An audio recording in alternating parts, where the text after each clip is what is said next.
Doctora, ¿cuántas veces se puede vender la misma casa? Legalmente una vez, físicamente una vez. Yo la vendí 3 veces. No porque fuera posible, sino porque cada vez uno de mis hijos se estaba hundiendo y yo no sabía hacer otra cosa que agarrarme a esa casa. Vendí mi casa 3 veces. Calle Mayor 47, Madrid. 5 dormitorios. 72 años de recuerdos. Comprada en 1952 con mi esposo Antonio. Pagada durante 30 años de hipoteca. Completamente nuestra desde 1982. Completamente mía desde que Antonio murió en 2010. Cuando todo cambió. Y la vendí a Mercedes a Juan en 2021. A Beatriz en 2024. La misma casa. 3 escrituras distintas. 3 propietarios al mismo tiempo según los papeles. Algo imposible, tanto física como legalmente, pero desde el punto de vista de una madre, tenía sentido, un sentido propio, torcido quizá, pero sentido al fin. Ahora estoy aquí, 12 meses de prisión, por fraude, por falsificación de documentos, por engañar al sistema bancario. Pero doctora, yo no sentí que estuviera engañando a nadie. En ese momento solo pensaba en mis hijos, lo demás vino después. Dolores Martín me miraba con unos ojos que habían visto 72 años de vida, 58 de matrimonio, 14 de viudez y 3 crisis familiares que habrían destruido a familias más débiles. Estaba sentada en la silla de mi consulta, en el Centro Penitenciario de Mujeres de Alcalá de Henares, con la postura serena de una mujer que sabía exactamente por qué estaba allí y que al menos por ahora no se arrepentía de nada. Me llamo Elena Soto, tengo 52 años, soy psicóloga clínica en esta prisión desde hace 8 años. He escuchado de todo, justificaciones, racionalizaciones, negaciones, pero Dolores no estaba justificándose, simplemente contaba lo que había hecho como si fuera lo más lógico del mundo. 3 hijos, una casa, ayudar a cada uno cuando lo necesitara. Que el sistema legal no aceptara esa cuenta era problema del sistema, no suyo. Era jueves de abril. La primavera empezaba a notarse afuera, aunque dentro la prisión siempre tiene su propia temperatura, ni calor ni frío, solo institucional. Dolores había llegado hacía 4 meses, condenada por fraude inmobiliario múltiple. El crimen, vender una propiedad que ya había sido vendida 2 veces. Tu nombre es Dolores Martín, le dije. Tienes 68 años, viuda, 3 hijos, así es, Mercedes, Juan y Beatriz, y 6 nietos entre todos. La casa de calle Mayor 47. Se compró para la familia. Tiene sentido que sirviera a la familia hasta el final, ¿no? ¿Quieres contarme qué pasó? Dolores sacó una foto del bolsillo. Era una foto vieja de los años 70 por el color desvaído. Un edificio de 5 plantas, balcones de hierro forjado, una puerta de madera sólida, el número 47, claramente visible. Esta es mi casa, nuestra casa. Antonio y yo la compramos en 1952. Recién casados. Él tenía 24 años, yo 22. Costó 85.000 pesetas. Una fortuna entonces. 30 años de hipoteca. Ni uno menos.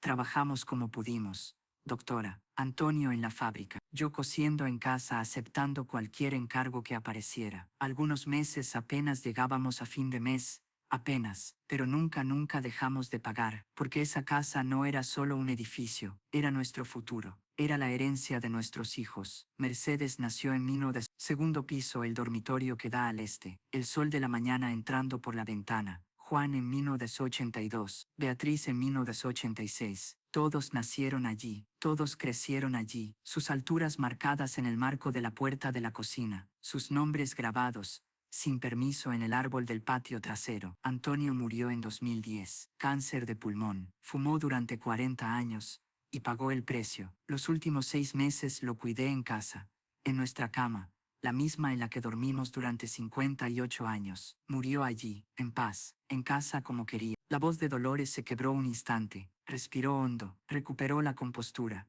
Después de su muerte los niños querían que vendiera la casa. Es muy grande, mamá. 5 dormitorios para una sola persona. Vende, compra un apartamento pequeño. Ten el dinero en el banco. Tranquilo. Pero no pude. Cada habitación estaba llena de recuerdos. El dormitorio donde murió Antonio. La cocina donde enseñé a Mercedes a cocinar. El salón donde Juan dio sus primeros pasos. El jardín donde Beatriz plantó su primer tomate. Cómo se venden los recuerdos. Así que me quedé sola. en una casa de 5 dormitorios, llena de fantasmas felices, de esos que no dan miedo. ¿Cuándo empezaron los problemas?, pregunté. Mercedes vino a visitarme. Se la veía rota. Mercedes es madre soltera. 2 hijos, Pablo y Lucía. Entonces de 12 y 10 años. El padre los abandonó cuando Lucía tenía 2. Desde entonces Mercedes trabajando 2 empleos. Camarera de día, limpieza de noche, apenas sobreviviendo. La verdad, ese día me dijo: mamá, tengo un problema. ¿Qué problema? Pablo necesita brackets, ortodoncia, cuesta y Lucía necesita gafas nuevas. Le cambió la graduación, unos 400 euros. Y la matrícula del colegio este año subió. En total, necesito 6.000 euros que no tengo. Le pregunté por sus ahorros. Se rió, cansada, casi sin ganas. ¿Ahorros, mamá? Vivo mes a mes, un mes sin trabajar y estamos en la calle. Se me rompió el corazón. Mi hija, trabajando hasta el agotamiento. Mis nietos sin brackets, sin gafas adecuadas, porque el sistema es especialmente cruel con las madres solteras. Le ofrecí: te presto el dinero. No tengo cómo devolverte y no quiero una deuda contigo. Entonces pensé toda esa noche, sin dormir bien, y se me ocurrió una idea. Dolores me miró directamente, sin bajar la vista. La casa valía aproximadamente 450.000 euros. Según la tasación de 2000, tengo 3 hijos, así que cada uno heredaría, llegado el día, un tercio, unos 150.000 euros para cada uno. ¿Por qué esperar hasta que muera? ¿Por qué dejar que Mercedes sufriera ahora, cuando podía darle su herencia ahora, en vida, cuando todavía servía para algo? Llamé a Mercedes. Ven mañana, tengo una solución. ¿Cuál?, pregunté después, ya en la consulta.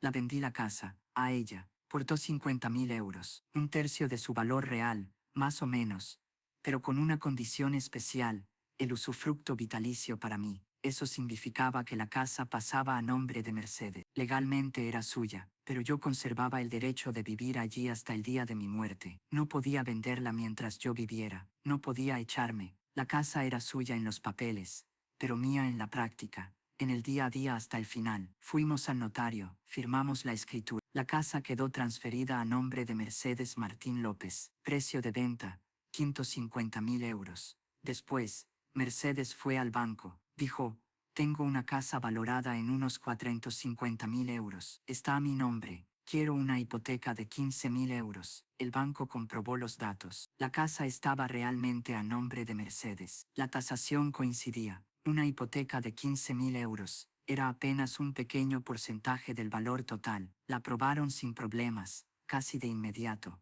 Mercedes recibió el dinero, pagó los brackets de Pablo, las gafas de Lucía, la matrícula del colegio. Incluso quedó algo para emergencias, por si acaso. Y yo seguí viviendo en mi casa. Para mí no cambió nada. Para ella cambió todo. ¿Y tú pagabas la hipoteca?, pregunté. No, ese era el punto, respondió. Mercedes recibió el dinero, pero en realidad no tuvo que pagarme nada a mí, porque nunca me dio los 150.000 euros de la venta. Fue una venta en el papel, pero una donación en la práctica. La hipoteca era su deuda, sí, pero también era la forma de acceder ahora al valor de una casa, que de todas maneras, acabaría siendo suya algún día. En ese momento me pareció una salida limpia. Ella respiraba, yo me quedaba en casa, y nadie hacía preguntas. No anticipé que repetiría el proceso. 2 veces más. El intercomunicador crepitó. Faltaban 5 minutos para la hora del almuerzo. Dolores asintió despacio. La próxima semana le cuento lo de Juan, dijo. La segunda venta.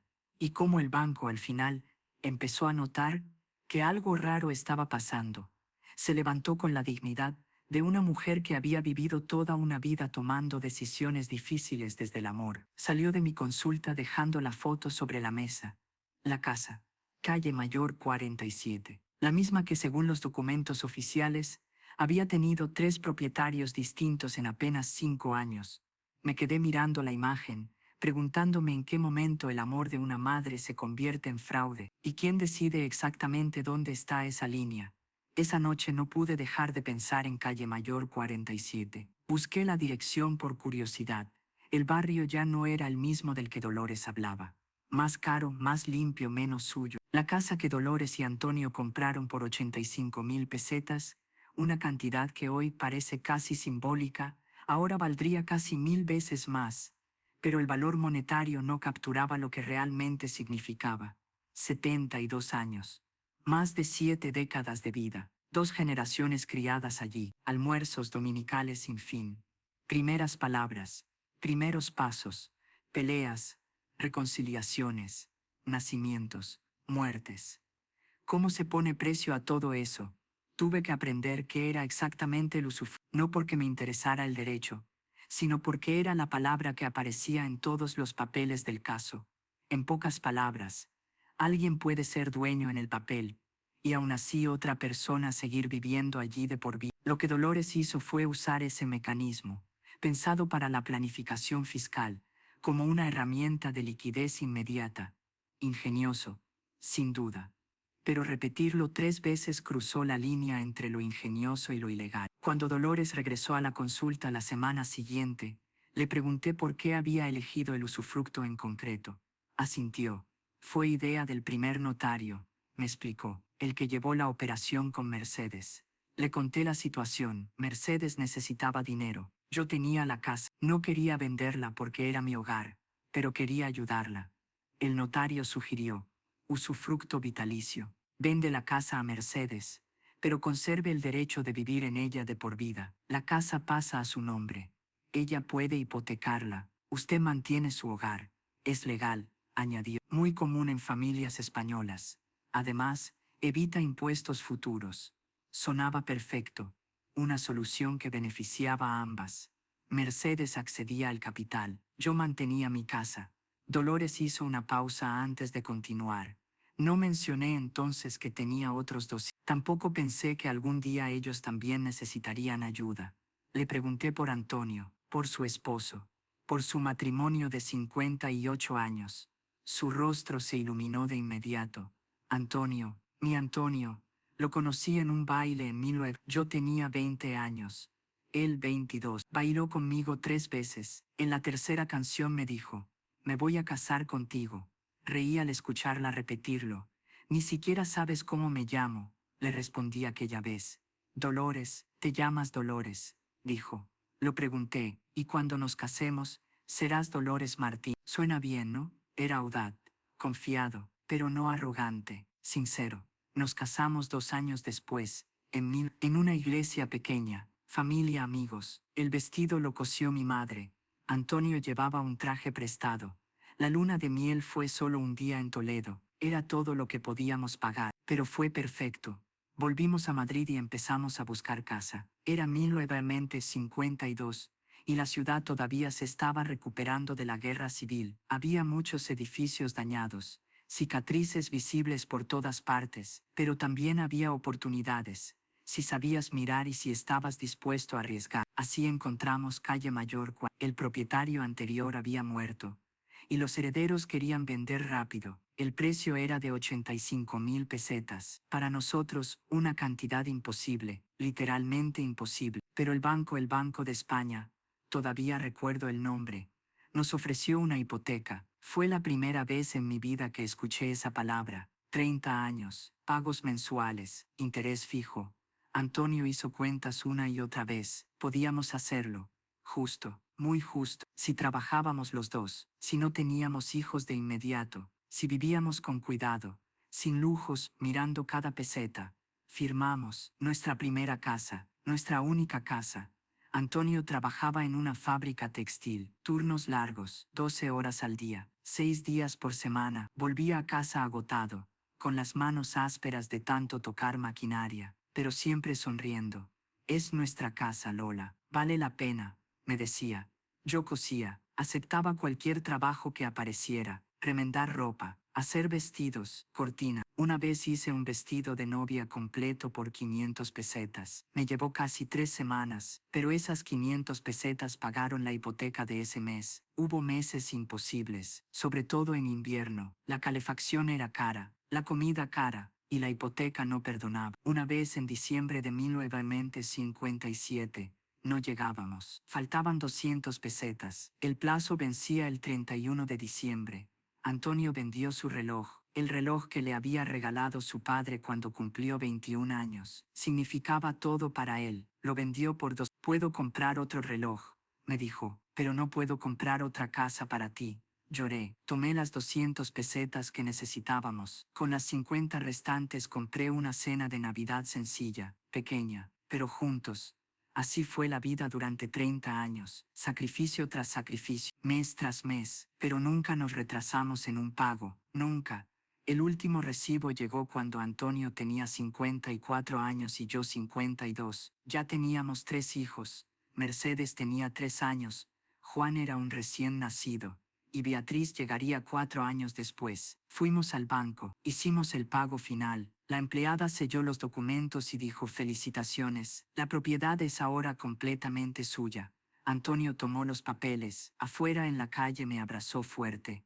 Lola, lo logramos. La casa es nuestra, de verdad nuestra. Nadie puede quitárnosla. Esa noche cocinamos una cena especial, pollo, que era un lujo, un poco de vino. Los niños no entendían por qué celebrábamos. Eran demasiado pequeños para comprenderlo. Antonio se lo explicó como pudo. Esta casa es de ustedes. Cuando mamá y yo no estemos, será suya. Trabajamos 30 años para asegurar que siempre tengan un hogar. Siempre Mercedes. Con sus 3 años no entendió nada. Pero Juan, bebé en mis brazos, sonrió. Como si supiera, como si sintiera el peso de esa promesa. Ahora, 42 años después, cumplí esa promesa. Solo que no esperé a morir. No podía hacerlo. Las crisis no esperan testamentos. Durante la semana entre una sesión y otra, investigué el caso de Dolores con más profundidad. Los documentos legales eran públicos, accesibles, y confirmaban lo que ella había contado. La casa de calle Mayor 47 había sido vendida 3 veces en un periodo relativamente corto. En 2019 de Dolores Martín Sánchez a Mercedes Martín López, por 250.000 euros. En 2021, de Dolores Martín Sánchez a Juan Martín López por el mismo precio. En 2024, de Dolores Martín Sánchez a Beatriz Martín López, también por 250.000 euros. En las 3 escrituras aparecía la misma cláusula, usufructo vitalicio a favor de Dolores. Vistas de manera aislada, cada operación parecía formalmente correcta, pero juntas creaban una imposibilidad evidente. Una misma propiedad no puede pertenecer, al mismo tiempo, a 3 personas distintas. Había algo más. Los 3 hijos habían obtenido hipotecas pequeñas utilizando su vivienda como garantía. Mercedes, Juan, alrededor de 10.000, Beatriz algo más de 10. En total, unos 45.000 euros extraídos del sistema bancario, respaldados por una casa valorada en torno a los 40-50.000 euros. Para la fiscalía, aquello era un esquema diseñado para engañar a los bancos. Para la defensa, una madre desesperada que había ayudado a sus hijos en momentos de crisis real. El martes siguiente, Dolores entró en la consulta con el rostro más cargado, como si la parte que venía ahora pesara más que todo lo anterior. Doctora, empezó. 2 años después de ayudar a Mercedes vino Juan. Juan era su único hijo varón. Siempre había sido un niño dulce, sensible. Se casó con Verónica en 2. Durante años parecieron una familia estable. Tuvieron un hijo, Marcos, mi nieto, que ahora tiene 14 años. Pero en 2020 algo empezó a cambiar. Juan visitaba menos, y cuando venía se le notaba apagado, los ojos sin brillo. Le pregunté qué pasaba. Me dijo: nada, mamá, solo trabajo. Pero una madre lo sabe, algo no estaba bien. En marzo de 2021, Juan apareció solo, sin Verónica, sin Marcos. Mamá, me estoy divorciando. Dolores hizo una pausa al recordarlo, no porque juzgara el divorcio, a veces es necesario, sino porque vio el dolor en los ojos de su hijo. ¿Qué pasó?, le preguntó entonces. Nos separamos, no fue feo, simplemente se terminó. Ya no éramos felices juntos. Mejor acabar ahora que vivir así. Ella lo entendió, pero después vino la parte complicada. Mamá, Verónica quiere la casa. La compramos juntos en... Yo pagué más o menos el 60% de la hipoteca, ella el resto, pero la casa está a nombre de los dos. En el divorcio el juez fue claro: o vendemos y repartimos, o uno compra la parte del otro. ¿Y cuál es el problema? Que no quiero vender. Es la casa donde Marcos creció. Su colegio está cerca, sus amigos. Si vendemos tiene que mudarse, cambiar de escuela, perder toda su estabilidad justo cuando sus padres se están separando. Juan, Le explicó que quería comprar la parte de Verónica. La casa valía unos $240. Si le doy ese dinero, la casa queda para mí y Marcos puede quedarse. Pero no tienes ese dinero. No, tengo unos 15.000 euros ahorrados. Necesito más de 100.000. El banco no me presta. Estoy en pleno divorcio. Tengo que pagar manutención. Dicen que mi situación financiera es inestable. Se le quebró la voz. Mamá, si no consigo el dinero pierdo la casa, y Marcos pierde su hogar. Dolores se detuvo al contarlo. Las manos le temblaron apenas. Doctora, ¿qué hace una madre cuando ve a su hijo a punto de perderlo todo? Me preguntó, sobre todo cuando sabe que en teoría tiene una solución. Le dijo a Juan que tenía una idea. No era nueva, tampoco sencilla, pero es poco convencional. Le advirtió. Le explicó exactamente lo mismo que había hecho con Mercedes, venderle la casa por 150.000 euros, con usufructo vitalicio para ella. Juan podría hipotecar y obtener el dinero que necesitaba. Juan dudó. Pero mamá, ¿no vendiste ya la casa a Mercedes? Eso fue hace 2 años, respondió ella. La situación es distinta. No era exactamente mentira. Desde su forma de verlo, estaba repartiendo su herencia en vida. Mercedes ya había recibido su tercio. Ahora le tocaba a Juan, que legalmente fuera imposible vender la misma propiedad. 2 veces no era algo que le quitara el sueño. Eso, para ella, era un problema de un sistema que no sabía cómo responder cuando una madre quería ayudar a sus hijos en plena crisis. ¿Entonces lo hiciste otra vez? Le pregunté. Asintió. Fueron a otro notario, en otro barrio. Dolores no mencionó la venta anterior. Presentó la escritura original. Desde la perspectiva de ese despacho, la casa seguía siendo suya. Firmaron. La casa quedó vendida a Juan Martín López. Precio, Iontos, usufructo vitalicio para ella. Juan acudió a otro banco. Presentó los papeles. Mi madre me ha donado la casa, dijo. Necesito una hipoteca pequeña de unos 12.000 euros. El banco verificó. La vivienda figuraba a su nombre según la escritura. La tasación confirmaba el valor. Aprobado. Juan recibió el dinero. Sumado a sus ahorros, pudo comprar la parte de Verónica. Se quedó con la casa. Marcos se quedó en su hogar, en su colegio, con sus amigos, en medio de un divorcio ya bastante difícil. Y Dolores siguió viviendo en Calle Mayor 40. Ahora, según los papeles guardados en distintos cajones, propiedad de 2 de sus hijos al mismo tiempo. ¿Mercedes sabía lo de Juan? Le pregunté. Negó con la cabeza. No se lo dije. No quería crear conflictos. No quería que pensara. Entonces, ¿qué recibí yo realmente? O peor aún, ¿entonces la casa no es mía de verdad? Era más sencillo mantener todo separado. La casa de Mercedes para Mercedes. La casa de Juan para Juan. Que en realidad fueran la misma casa física era solo un tecnicismo. ¿Y Juan sabía lo de Mercedes? Pregunté. No, respondió. Por lo mismo, para que no hubiera peleas entre hermanos. Cada hijo recibiendo su herencia anticipada en privado, sin comparaciones, sin competencia. Para ella no era un fraude. Era lo único que tenía a mano cuando la vida apretaba. Dolores me miró con una mezcla de desafío y vulnerabilidad. Doctora, ¿de verdad es tan terrible eso? Darles a tus hijos lo que algún día será suyo, pero cuando realmente lo necesitan. Antes de que pudiera responder, siguió hablando. Durante casi 2 años funcionó. Mercedes pagando su pequeña hipoteca, Juan pagando la suya, yo viviendo en mi casa. Nadie preguntaba nada, nadie cruzaba datos. El sistema seguía funcionando. Al menos, nadie hacía preguntas. Hasta Beatriz, ¿tu hija menor? Pregunté. Mi bebé, dijo. 38 años, pero siempre será mi bebé. Beatriz era artista, pintora, nunca ganó mucho dinero, pero siempre fue feliz. Casada con Gabriel, profesor, vida sencilla, tranquila, sin hijos propios, pero muy unida a sus sobrinos, que la adoraban. En enero de 2024, le diagnosticaron cáncer de mama, estadio 2, tratamiento posible pero agresivo, cirugía, quimioterapia, radioterapia. La seguridad social cubría lo básico, pero el oncólogo recomendó un tratamiento adicional, una inmunoterapia experimental, que podía aumentar las probabilidades de supervivencia del 70 al 85%. El coste era de unos 25.000 euros. No estaba cubierto. Beatriz vino a verme. Había adelgazado. Llevaba un pañuelo en la cabeza. El pelo ya empezaba a caerse por la quimio.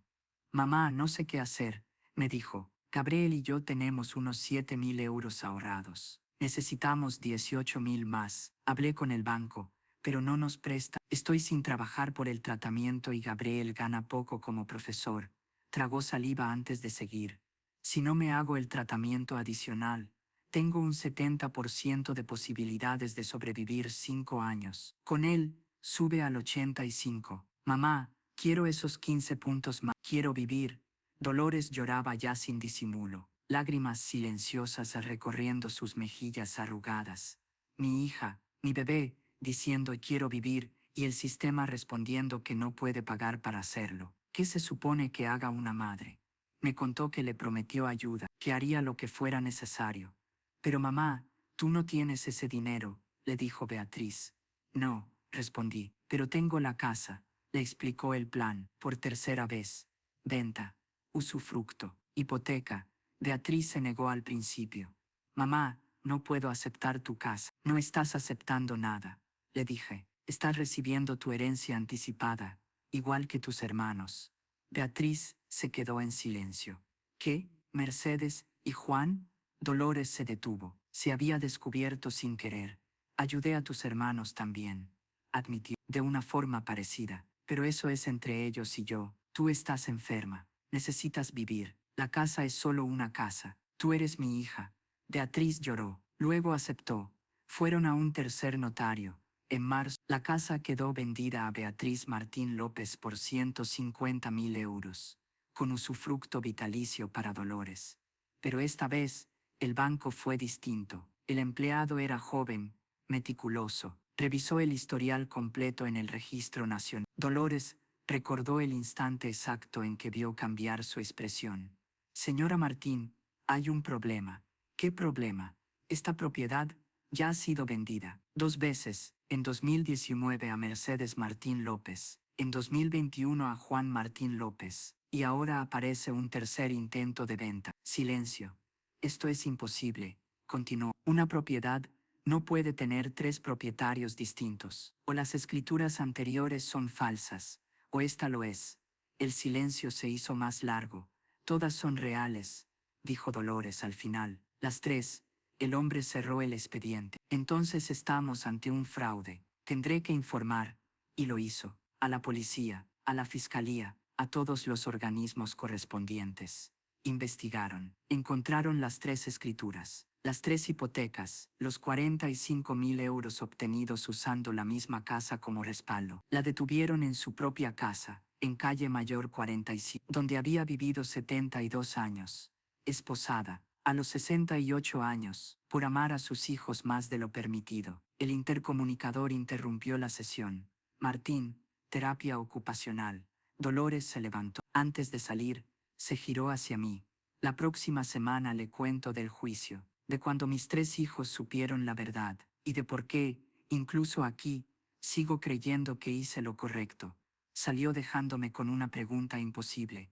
¿Dónde termina la herencia anticipada y empieza el fraude? Esa semana quise entender mejor a Juan, no solo los documentos, sino su vida, porque cada venta no había sido una transacción, había sido un rescate, un momento de crisis real. Lo llamé y le pedí vernos. Se sorprendió. No suelo contactar a familiares de internas, pero este caso era distinto. Nos encontramos en un café cerca de la prisión. Juan llegó puntual. 42 años. Mirada cansada. Camisa perfectamente planchada. Corbata. Trabajaba ahora en una oficina administrativa. Todo en él transmitía estabilidad. Doctora Soto, gracias por verme. ¿Cómo está mi madre? Fuerte, le dije. Pero quiero entender lo que viviste, para poder ayudarla.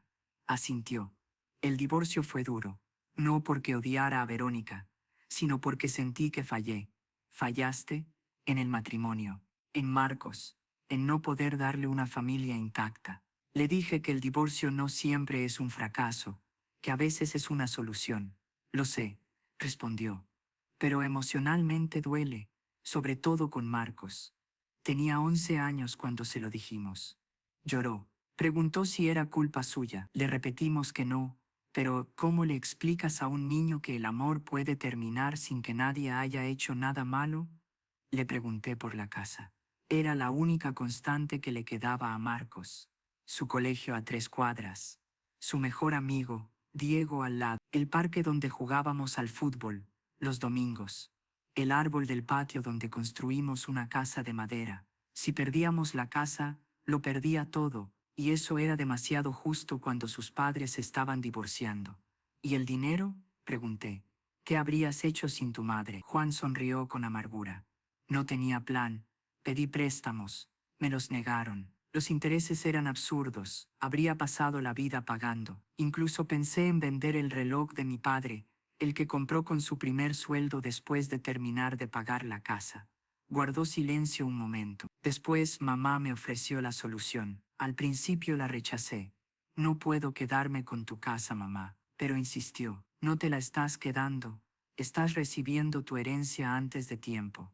Dicho así, tenía sentido. Algún día heredaría un tercio. ¿Por qué esperar a que muriera cuando la crisis era ahora? ¿Sabías lo de Mercedes? Le pregunté.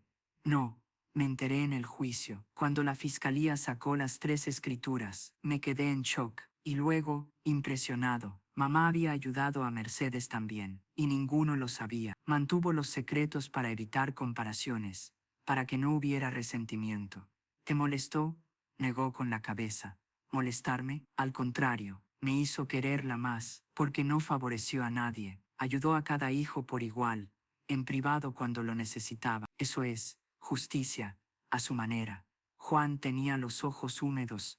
Mi madre está en prisión por amarme, por amar a Mercedes, por amar a Beatriz. Es absurdo. Antes de despedirse añadió algo más. Quiero que lo sepa, doctora. Marcos está bien ahora. Tiene 14 años, buenas notas, amigos. El divorcio dolió, sí, pero salimos adelante. Bajó la voz. Y la casa fue clave. Hace poco Marcos me dijo, papá, menos mal que no nos mudamos. Esta es mi casa, aquí están todos mis recuerdos. Esos recuerdos existen porque mi madre fue a prisión. Nunca lo voy a olvidar. Esa semana entre sesiones, había algo en el caso de Dolores que no me dejaba tranquila. No era la ilegalidad. Esa parte estaba clara. Era lo que había debajo, la capa moral, la pregunta incómoda. ¿De verdad había hecho algo mal? Me puse a investigar más a fondo el usufructo en el derecho español. Es una figura legal común, casi cotidiana. Permite que un propietario transfiera la titularidad, mientras conserva el derecho de uso de por vida. Se utiliza mucho en la planificación de herencias, sobre todo para evitar impuestos futuros y trámites largos. Lo que Dolores hizo vender con usufructo era completamente legal. Una vez, el problema era la repetición. 3 veces, la misma propiedad. 3 propietarios coexistiendo en los papeles. El sistema simplemente no estaba diseñado para eso. Llamé a una abogada especializada en derecho inmobiliario y le expliqué el caso con detalle. Su respuesta fue directa, sin rodeos. Técnicamente es fraude, pero la motivación es comprensible. El sistema de herencias en España es problemático. Impuestos altos, trámites lentos y sobre todo, solo funciona después de la muerte. No existe un buen mecanismo legal para una herencia en vida que no tenga consecuencias fiscales enormes. Hizo una breve pausa y añadió, Dolores encontró un resquicio. El usufructo permite transferir sin perder el control, pero repetirlo 3 veces convierte una solución ingeniosa en un fraude sistemático. Moralmente es gris, legalmente negro. El martes siguiente Dolores entró distinta, más resignada, como si ya hubiera hecho las paces con las consecuencias. El juicio empezó sin preámbulos. Fue raro, porque todos los perjudicados me defendían. ¿Los bancos? Pregunté. No exactamente. La fiscalía acusaba fraude bancario, pero los bancos no habían perdido dinero. Las 3 hipotecas se estaban pagando. Mercedes pagaba la suya, Juan la suya, Beatriz la suya. Ningún impago, ningún aviso de morosidad. Entonces el fiscal habló de fraude potencial. ¿Qué pasará cuando la señora Martín fallezca? Preguntó. 3 personas reclamarán la misma propiedad. Habrá un caos legal, Pérdidas para las entidades financieras. Mi abogada Lucía Torres, joven pero muy preparada, respondió con calma. El potencial no es un delito. La señora Martín distribuyó su herencia de forma anticipada entre sus 3 hijos. Ninguno fue engañado sobre el valor. Cada uno sabía que se trataba de 1/3 de una vivienda valorada en unos 450.000. La suma de las hipotecas es muy inferior al valor total del inmueble. No hay perjuicio económico real. Pero existen 3 escrituras simultáneas, insistió el fiscal. Eso genera una ambigüedad legal evidente. La ambigüedad no es un delito penal, respondió Lucía. Es en todo caso un asunto civil que puede resolverse en familia. Además, la señora Martín tenía la intención de aclararlo todo en su testamento, dividiendo la propiedad en tercios al fallecer. Tenía la intención, replicó el fiscal. ¿Por qué no lo hizo? No tuvo tiempo. Fue detenida después de la 3.ª operación, antes de poder modificarlo. El fiscal no cedió. Presentó la propiedad como disponible cuando ya había sido vendida. Eso es fraude intencional. Entonces comenzaron los testimonios. Y fue ahí cuando el juicio dejó de ser técnico y se volvió humano. Mercedes fue la primera, mi hija mayor, 45 años, pero con el cansancio acumulado de una vida de trabajo constante. La maternidad en solitario la había envejecido antes de tiempo. Señora Martín, le preguntó el fiscal, ¿sabía usted que su madre había vendido la casa también a sus hermanos? No, no lo supe hasta que la investigación sacó todo a la luz. ¿Se sintió engañada? Mercedes dudó un segundo, miró al fiscal, luego a su madre. No, mi madre me salvó cuando más lo necesitaba. Mis hijos pudieron seguir estudiando. Pablo tiene brackets, Lucía tiene gafas. Si también ayudó a mis hermanos de la misma forma me parece justo. Mamá siempre fue justa, pero usted creía que la casa era solo La casa es de mi madre. Ella vive allí. Siempre supimos que al final sería de los 3. Mamá solo nos dio acceso antes a lo que ya nos correspondía. ¿Eso es un crimen? El fiscal no respondió. Luego declaró Juan, 42 años, recién divorciado, todavía dolido pero en pie. Señor Martín, ¿se sintió defraudado al saber que su madre no le contó las ventas anteriores? No, me salvó. Gracias a ella mi hijo Marcos pudo quedarse en su casa durante el divorcio. Mantener esa estabilidad fue clave. Hoy tiene 14 años y está bien. Si hubiéramos tenido que mudarnos, habría sido devastador. Entonces no está enfadado. ¿Enfadado? Estoy agradecido. Mi madre usó lo único de valor que tenía, su casa, para ayudarnos a los 3, cuando cada uno lo necesitó. Eso no es fraude, es amor. Después fue el turno de Beatriz, 38 años, un pañuelo cubriendo la cabeza sin cabello, el tratamiento aún visible en su cuerpo. Lucía la llamó como testigo de la defensa. Beatriz, cuéntele al tribunal su situación.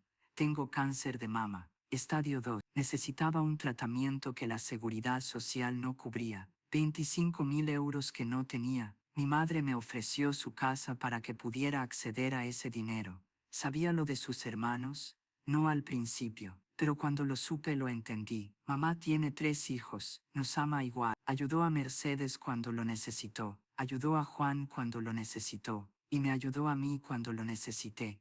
Hizo una pausa breve. Recibí el tratamiento. Lo terminé hace 2 semanas. El pronóstico ahora es muy bueno. Sin ese tratamiento mis probabilidades habrían sido del 70%. Con él, del 85%. Esos 15 puntos son mi vida. Miró directamente al juez.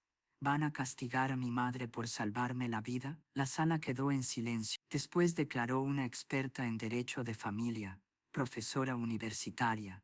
Explicó que el sistema español de herencias es rígido y lento, que los herederos solo acceden a los bienes después de la muerte, y que el proceso puede tardar meses, incluso años, que los impuestos en algunos casos alcanzan porcentajes muy elevados. Mientras tanto, añadió, la vida sigue, las crisis llegan, las familias necesitan recursos. La señora Martín encontró una forma de adelantar la herencia, un método poco ortodoxo, sí, pero con una motivación comprensible. El sistema no ofrece una alternativa mejor, pero violó la ley, replicó el fiscal. Sí, respondió ella, Pero la propia ley es problemática. Cuando el sistema falla a las familias buscan soluciones fuera de él. El juez escuchó todo. Luego pidió un receso.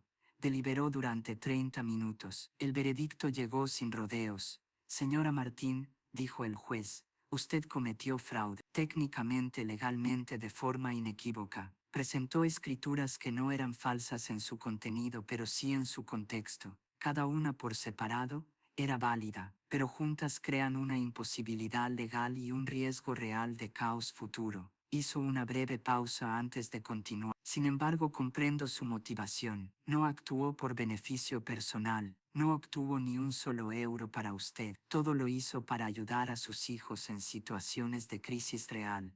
Respiró hondo. La sentencia es de 12 meses de prisión. Es el mínimo previsto por la ley para un fraude de esta naturaleza. Además, le recomiendo que al cumplir la condena, trabaje con un notario para dejar un testamento claro que establezca la división de la propiedad en tercios al fallecer, evitando conflictos futuros.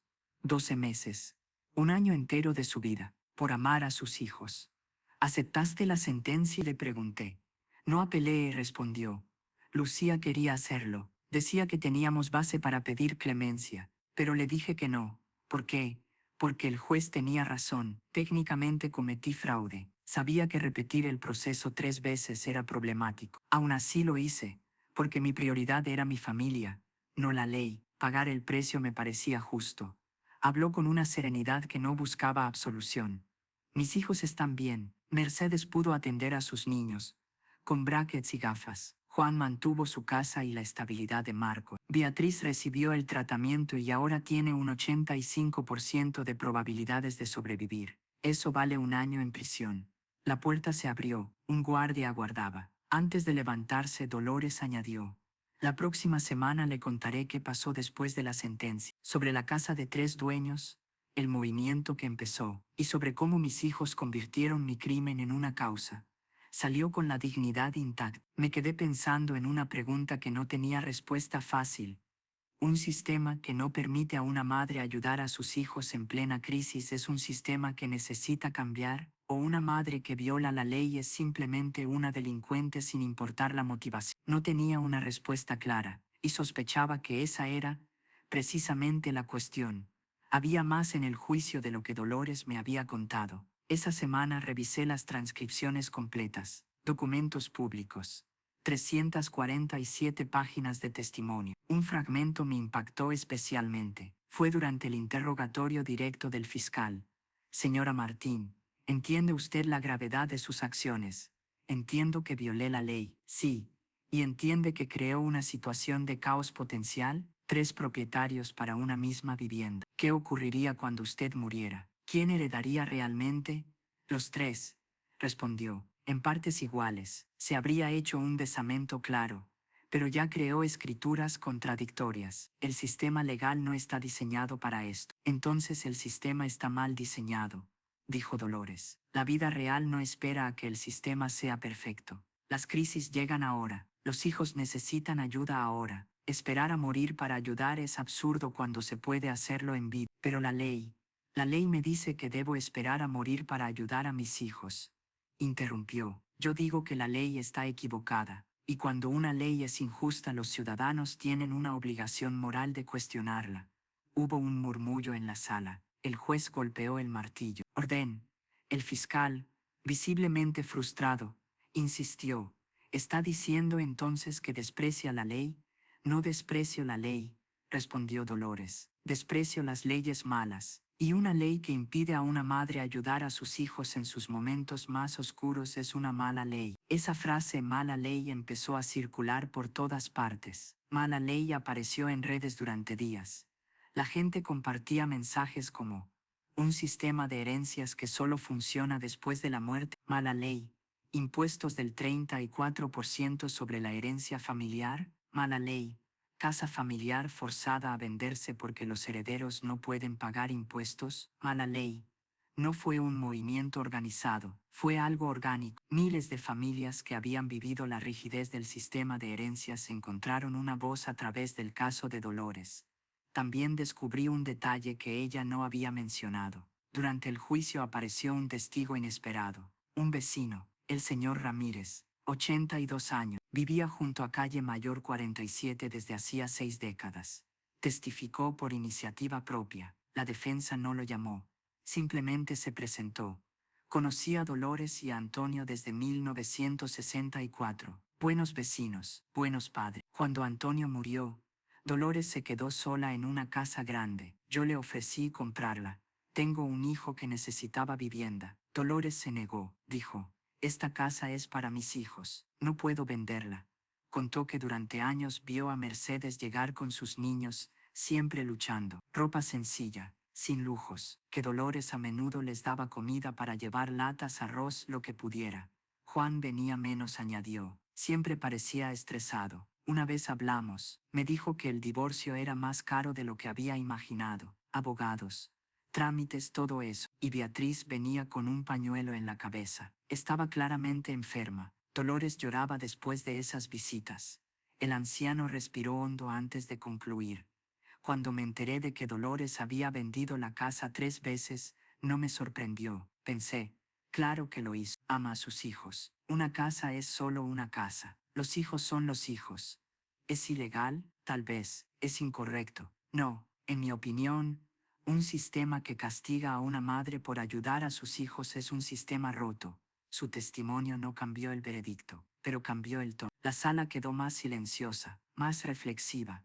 Después de la sentencia, los periodistas esperaban fuera, cámaras, micrófonos.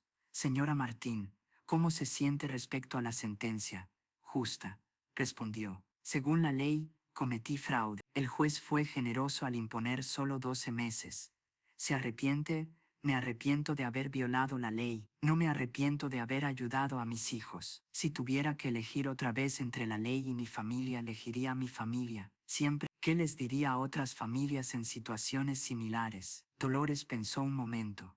Que busquen siempre las vías legales primero. Hablen con abogados, con notarios, con planificadores financieros. El sistema tiene algunas opciones: donaciones, usufructos limitados, otras figuras. Hizo una pausa breve. Pero si el sistema falla, y a veces falla, recuerden que la familia es más importante que los papeles. Protejan a su familia, incluso si cuesta. Esa noche el video de Dolores, 68 años, cabello gris, ojos firmes, diciendo protejan a su familia incluso si cuesta, fue compartido decenas de miles de veces.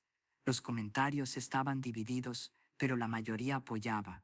Mi madre se está muriendo. Su casa vale 300.000. Necesito 40.000 para su cirugía. No puedo acceder hasta que muera. Sistema absurdo.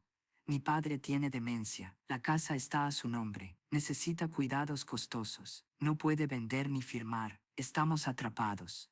Historia tras historia. Familias enteras atrapadas entre una necesidad urgente y una burocracia implacable.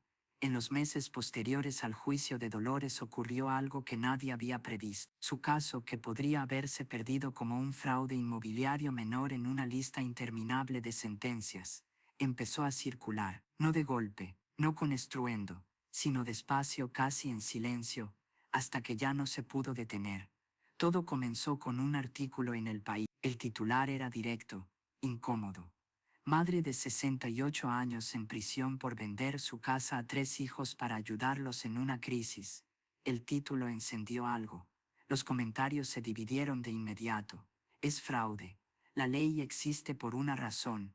El sistema de herencias está roto. Ella solo encontró una salida. ¿Por qué una herencia solo es accesible después de la muerte cuando la necesidad es ahora? Poco después apareció un hashtag, casa de 3 dueños. Miles de personas empezaron a compartir, ya no solo la historia de Dolores, sino las suyas propias. Mi padre murió. La herencia tardó casi 2 años en resolverse. Mientras tanto, perdí mi casa por no poder pagar. Necesitaba dinero para la cirugía de mi madre. Ella tenía una casa, pero no podía venderla por un usufructo complicado. Sistema absurdo. ¿Por qué tengo que esperar a que mis padres mueran para acceder a algo que en teoría será mío algún día? El movimiento creció. Ya no era solo sobre Dolores, era sobre el sistema de herencias en España. Un sistema que muchos empezaron a describir con las mismas palabras: obsoleto, rígido, cruel. Cuando la vida aprieta, Cuando Dolores entró a nuestra penúltima sesión antes de su liberación, traía una carpeta gruesa bajo el brazo, recortes de prensa, impresiones de redes sociales, sobres abiertos. Doctora, he recibido 432 cartas, me dijo. 432, repetí incrédula. Desde que el caso se hizo público, me explicó que la mayoría eran de familias contando historias muy parecidas. Padres que querían ayudar a sus hijos y no pudieron. Herencias atrapadas durante años en trámites interminables. Impuestos que se llevaban tanto que al final casi no quedaba nada. Sacó una carta escrita a mano, en papel amarillento doblada con cuidado. Esta me marcó especialmente, dijo. ¿Puedo leerla? Asentí. Es de Alfonso, de Galicia, tienes 72 años. Leyó despacio. Estimada Dolores, leo tu historia y lloro, porque viví exactamente la misma situación. 3 hijos, una casa familiar, crisis financiera. Pero, a diferencia de ti, no fui valiente. No hice nada. Esperé a morir para que heredaran. Mi hijo mayor, Tomás, necesitaba dinero para el tratamiento de su hija, mi nieta, que tenía leucemia. Le dije: cuando yo muera tendrás la herencia. Pero ese momento no llegó a tiempo. Mi nieta murió esperando un tratamiento que no pudo pagar.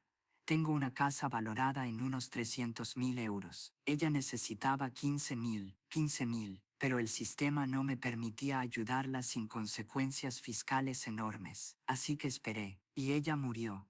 Ahora tengo 80 años. Sigo vivo. Mi hijo nunca me perdonó. No viene a visitarme. La casa sigue siendo mía, pero perdí a mi nieta y perdí a mi hijo. Dolores, tú estás en prisión.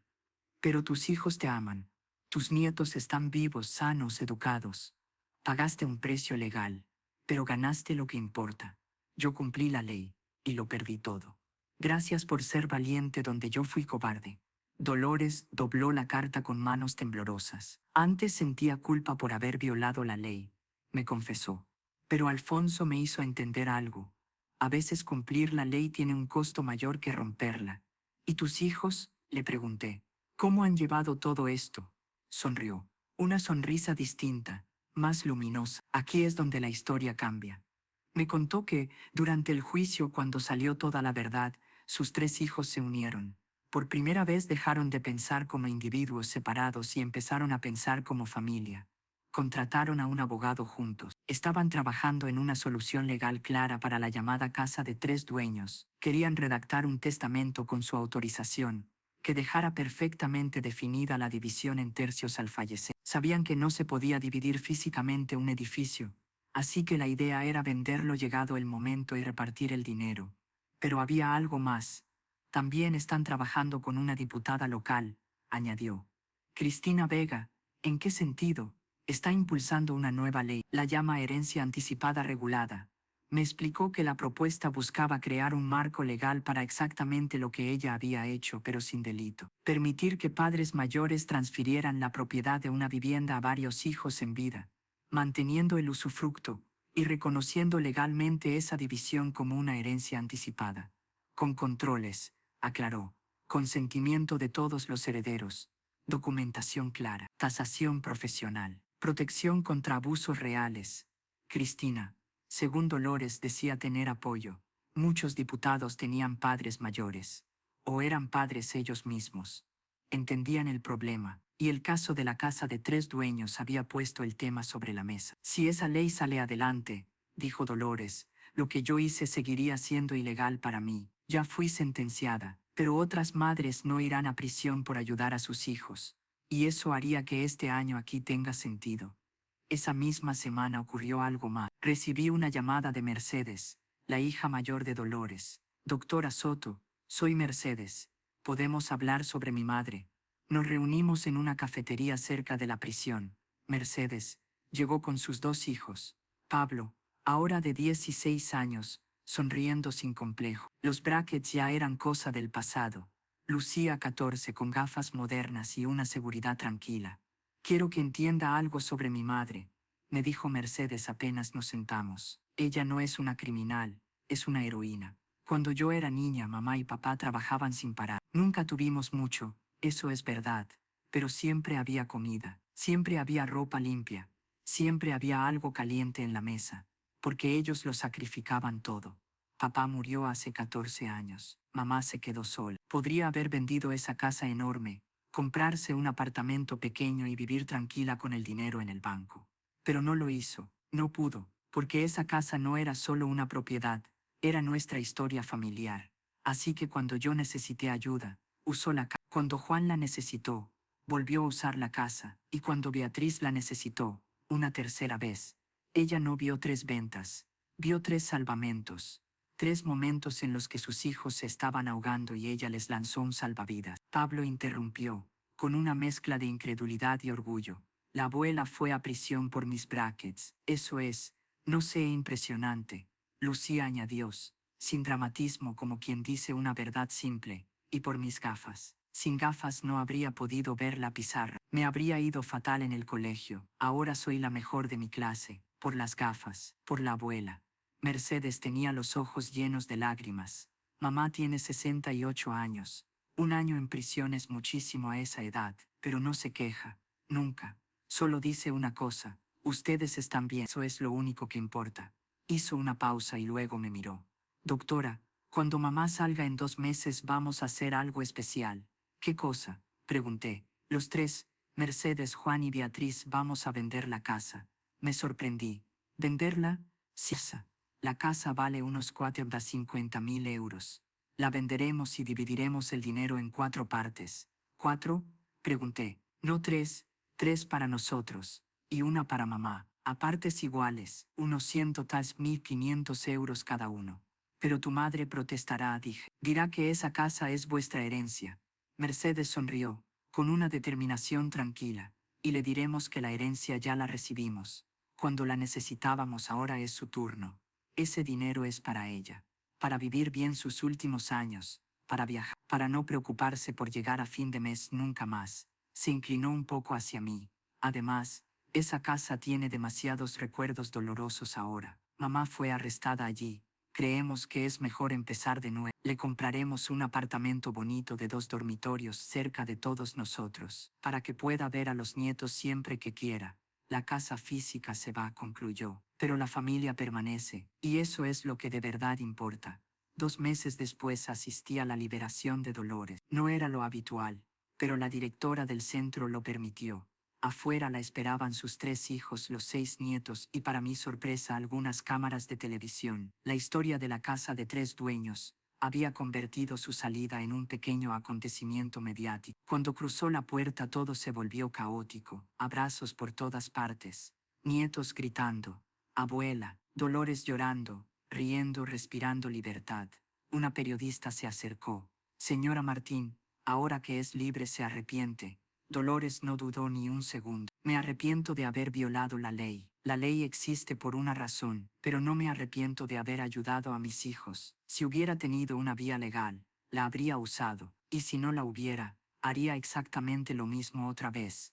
¿Qué mensaje le daría a otras familias? Que el sistema de herencias necesita modernizarse. La vida no espera a que los padres mueran. Las crisis llegan ahora. La familia necesita recursos ahora. Tiene que existir una forma legal de ayudar a tiempo. Y mientras tanto, amen a su familia, protégela, incluso cuando el sistema lo pone difícil, porque la familia es lo único que realmente poseemos. 6 meses después recibí una invitación. Inauguración del apartamento de Dolores. Un edificio moderno, 3er piso, 2 dormitorios, un balcón con vistas a un parque pequeño pero luminoso. Dolores estaba radiante, rodeada de los suyos. Pablo, ya mayor, con una sonrisa perfecta. Lucía segura detrás de sus gafas. Marcos tranquilo, adaptado. Beatriz con el pelo corto creciendo de nuevo, fuerte, viva.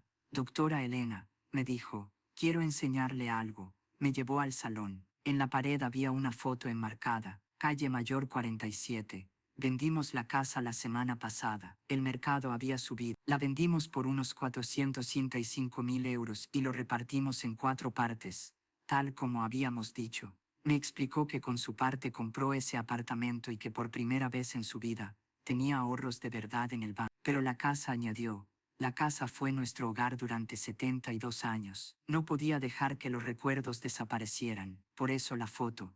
Para recordar. ¿Recordar qué?, le pregunté. que esa casa nunca fue ladrillos y madera, fue familia.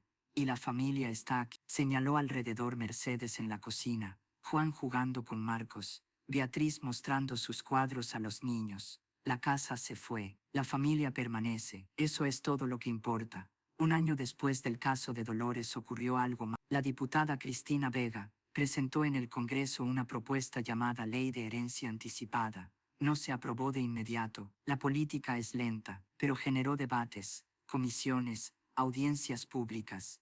Dolores fue invitada a testificar, no como acusada, sino como alguien que había vivido en carne propia las grietas del sistema. No creo que deba ser fácil, dijo. Tiene que haber controles, verificaciones, protección contra abusos, pero tampoco puede ser imposible. Tiene que existir un camino legal para las familias que atraviesan una crisis real. La propuesta incluía evaluaciones independientes de necesidad, consentimiento de todos los herederos, tasaciones profesionales y documentación clara. Era más compleja que lo que ella había hecho, pero era legal y podría ayudar a miles de familias. Aún no se había aprobado, pero avanzaba, lentamente, como todo cambio verdadero. 2 años después volví a visitar a Dolores, tenía 70 años, estaba sana, en paz. ¿Cómo está la familia?, le pregunté. Bien, todos bien. Pablo en segundo año de universidad, Lucía solicitando programas de óptica. Marcos quiere estudiar Derecho. Dice que quiere cambiar el sistema que atrapó a su abuela. Juan volvió a ser feliz, y Beatriz sonrió. Beatriz acaba de pasar la revisión de los 5 años, en remisión completa, oficialmente. Esos 15 puntos porcentuales, dijo. Esa diferencia entre quizá y sí, los ganamos. ¿Y tú? Estoy en paz. Hice lo que tenía que hacer. Pagué el precio legal, pero gané lo importante. Cuando me despedía me detuvo en la puerta. Doctora, nunca me preguntó si hice lo correcto. No era mi lugar juzgar. Y ahora, pensé un momento. Creo que hiciste lo que el amor te obligó a hacer. Legalmente estuvo mal, moralmente es complejo, pero los resultados están ahí. En conjunto hiciste lo correcto y asumiste el precio. Asintió aliviada. Conduciendo de regreso a casa, pensé en las madres, en hasta dónde pueden llegar, en cómo el amor no reconoce límites, ni siquiera legales, y en que a veces romper un sistema es la única forma de obligarlo a cambiar. Calle Mayor 47.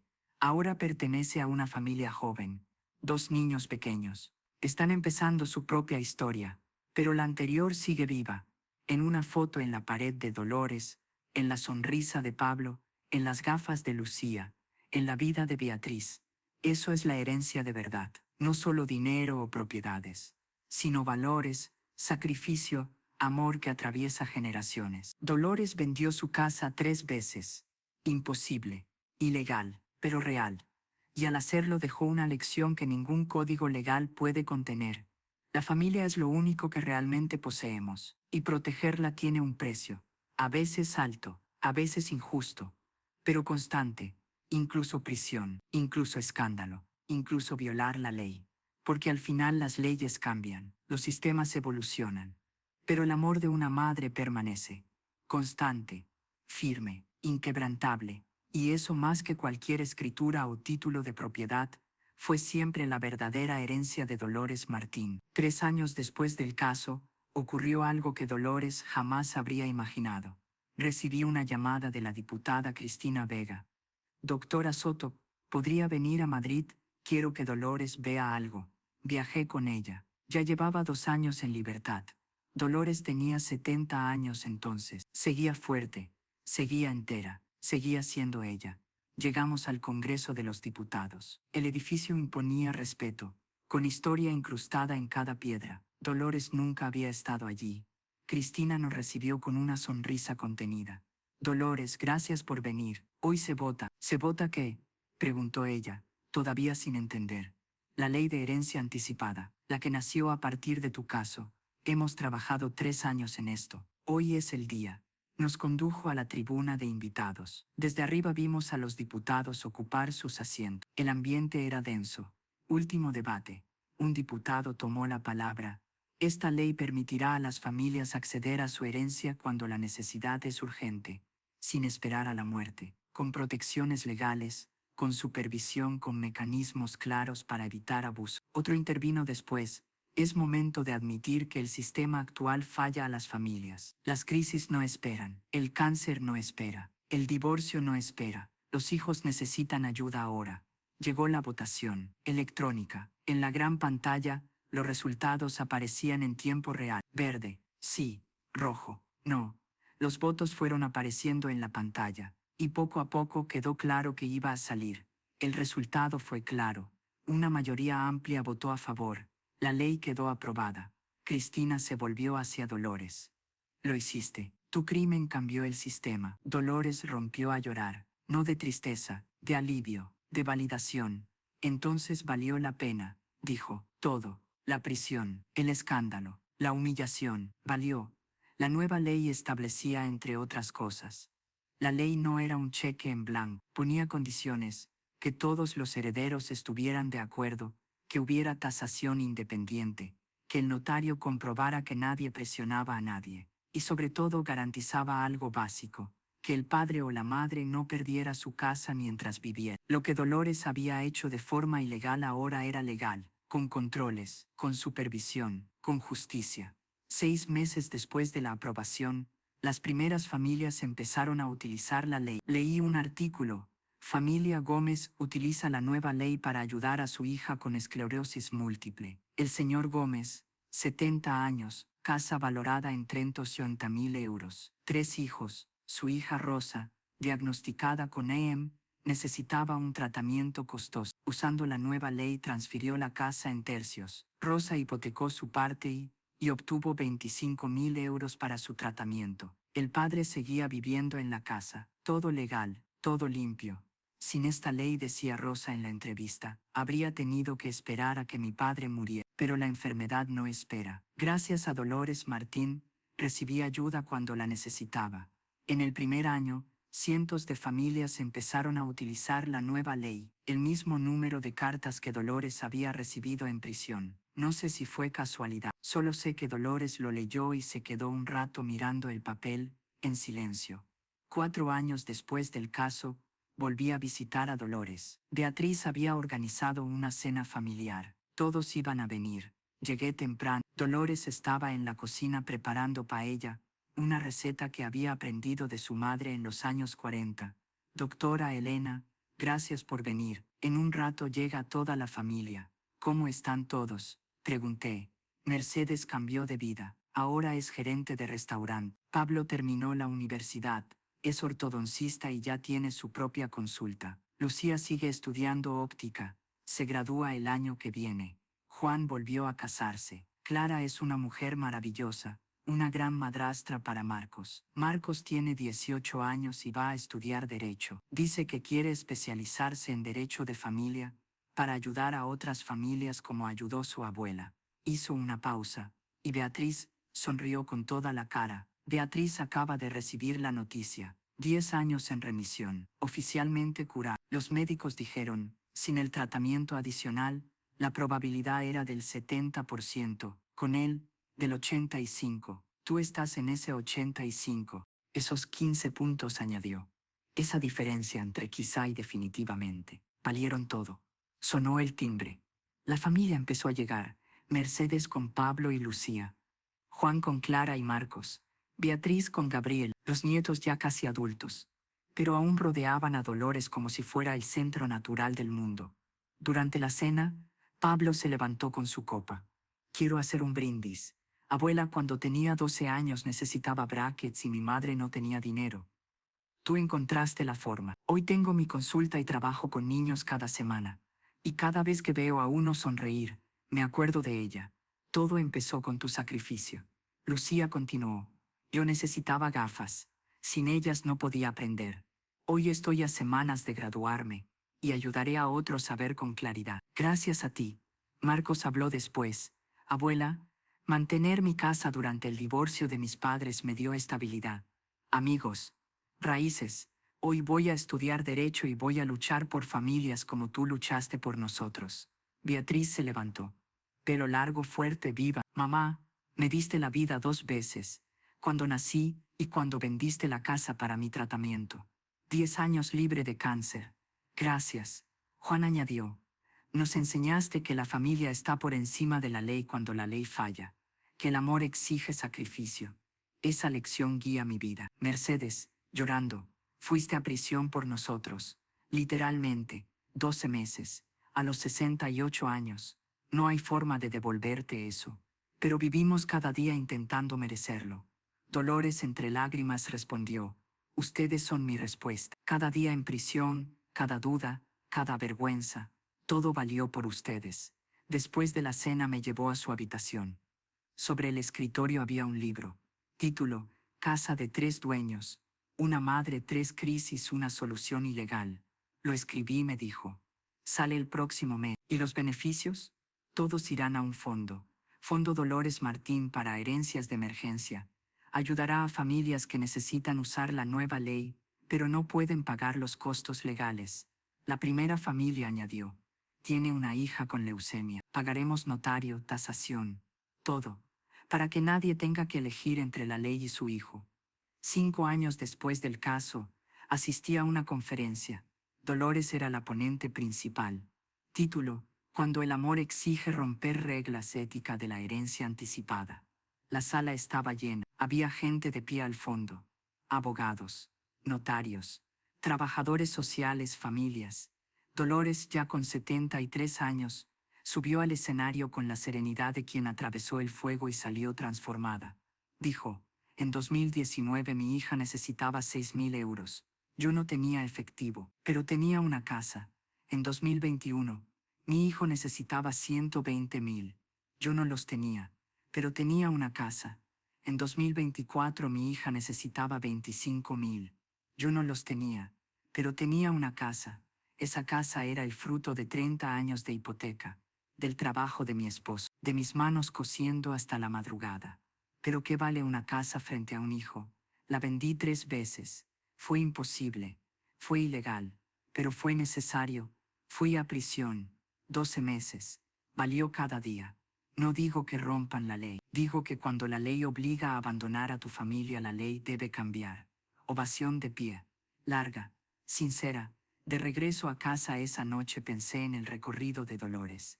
De madre desesperada a criminal condenada. De ahí a símbolo, a cambio legal, a legado. No porque lo planeara, sino porque amó sin medida. Hoy la casa de la calle Mayor 47 pertenece a otra familia joven, empezando su historia. Pero sus paredes aún guardan algo. 72 años de una familia. 3 ventas imposibles. Un amor que desbordó cualquier sistema. Y en algún lugar Antonio debe de estar orgulloso, porque Dolores tomó la casa que construyeron juntos y la usó exactamente para lo que siempre fue creada: proteger a su familia. Vendió su casa 3 veces, y con eso hizo algo que ninguna ley había sabido hacer: proteger a su familia cuando más lo necesitaba.